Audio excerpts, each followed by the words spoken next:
For those who didn't hear, just really in brief, she spoke about how she knows that God is within, and that the path is about finding the God within.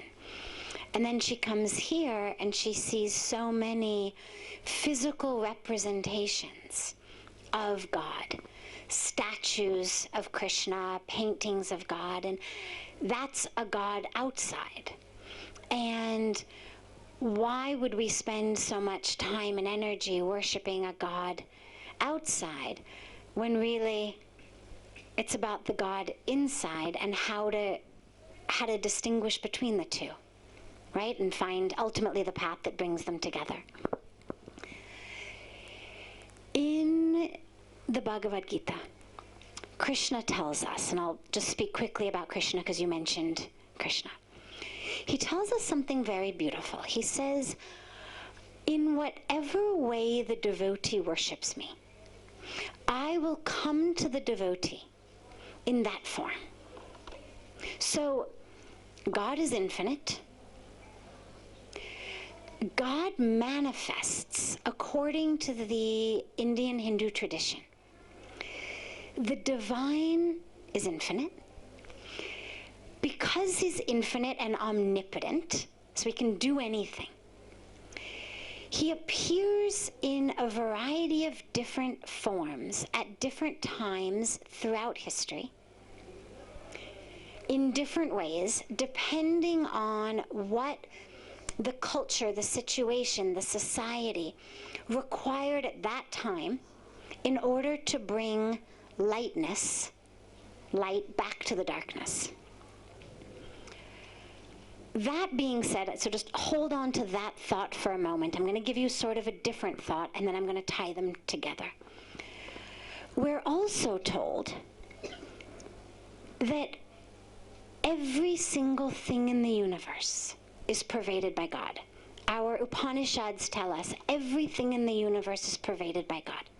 There is nothing that is not pervaded by God. And it doesn't say there's more God in a tree than in a blade of grass. I mean, when you're talking about infinity, there's no such thing as more infinity and less infinity, right? God lives everywhere and in everything. So that inner God that you're talking about is the same infinite divine that lives in everything, and you are also part of that everything. So therefore, God also lives in you. The ultimate goal, though, is to get people connected to God. Imagine you're a mother. You've got 5 kids. Ultimately, really, your only goal is they all should love you. Ideally, they should also do what you say. But most importantly, they all should love you. One of them calls you mom. One calls you mommy. One says mama. One can't yet speak and just mama. One is already a teenager and calls you mom. It doesn't bother you. You're not going to take the one who calls you mommy and say, call me mama. What matters is that they're connected to you. And if on your birthday, the older one, who's actually got an allowance, and so a little bit of money to spend, goes out and buys you a beautiful Hallmark card, and maybe even a little something. The younger one, who doesn't know anything, but knows it's your birthday, takes some nice paper and crayons and scribbles on paper for you. She thinks it says happy birthday. Nobody else can understand what it says, but in her heart, it's happy birthday. The middle one wants to make you breakfast in bed, but he's young, doesn't know how to operate the kitchen, burns the toast, spills the coffee on the stairs coming upstairs. Are you going to love the older child more because the Hallmark card that he gave you is actually objectively beautiful and professional and costs some money? and actually says happy birthday, whereas the one that your young daughter wrote is illegible scribble? Of course not. What matters is the love. So when we talk about connecting to God, the ultimate point is just connect. And what we have seen throughout history, what the sages and the saints and the rishis and the spiritual and religious teachers throughout history have seen is, for many, many people, it's very difficult to conceptualize of a God with no form, no beginning, no end, no name, no shape. Just close your eyes and feel God within you. Those are the paths of meditation. They're the paths of wisdom. And yet, there's also the path of devotion. And it's a very beautiful path. And the devotion is a path of loving the divine outside of you. Loving the divine in the form of, for example, Krishna. And yet, the greatest devotee of Krishna, who's worshipped, is someone named Mirabai. Mirabai is the greatest living historical devotee of Krishna. And you know what happened at the end of Mira's life? She literally merged into Krishna. She walked into a temple, a Krishna temple. She had come from a royal family. It's a long story, I won't go there. Point is, she's a historical figure. This is not mythology. This is history. Had worshipped Krishna, carried a statue of Krishna her whole life, married Krishna. Krishna was all she wanted. And at the end, she walked into a Krishna temple, closed the door, and by the time people came and opened the door, there was only Krishna. And she's worshipped, not just because of the devotion, but because ultimately she attained that state, which is the culmination of devotion. The lover, the beloved, and the love become one. But that's a very difficult place to begin. And so what the path of devotion gives us is a place to start.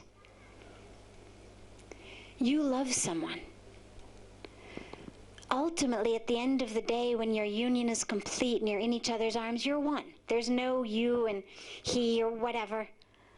You've become one. You've merged into beautiful love. But it didn't start like that. It started sitting away, and you'd smile and you'd look and you fall in love. And as you follow the path of love, real love, not love with expectation, not love, as Pujya Sadhviji says, we go to God with a shopping list. Not that type of love. But the real love, at the end, it becomes God on the inside anyway. So don't worry about where you start. Start somewhere. If you can find and worship God within you, great. If it's easier for you to worship God in form, and if not Krishna, in the form of a tree, in the form of your grandmother, in the form of Christ or Muhammad or Adonai, it doesn't matter. Start somewhere. It'll take you to the place you want to go. Possible, I love many Wonderful. There's nothing, you know, the example that I always give is, and I'll conclude here, but the example that I always give is, let's say, what is your name? Shireen. Shireen, okay. So I love Shireen.